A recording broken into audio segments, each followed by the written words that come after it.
হযরত জিবরাইল আলাইহিস সালাম নবীর কাছে এসে বলেন, ও পয়গম্বর, আপনাকে আমি একটা ঘটনা বলবো। মায়ের নবী রেখে বললেন, কি ঘটনা বলো রে? জিবরাইল আমিন রেখে বলে, ও পয়গম্বর, আমার আল্লাহ রাব্বুল আলামিন দুনিয়ার মধ্যে একজন মানুষ পাঠাইছে।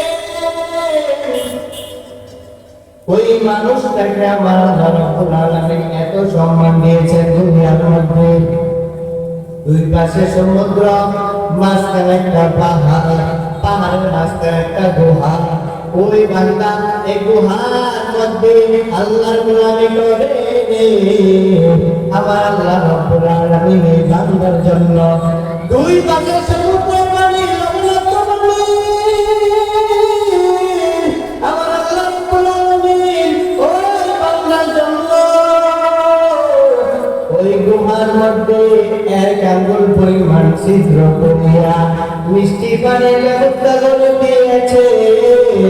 ওই বান্দার যখন পিপাসা লাগবে, বান্দা যেন ওই মিষ্টি পানি পান করে আল্লাহর গোলামিতে মগ্ন থাকে।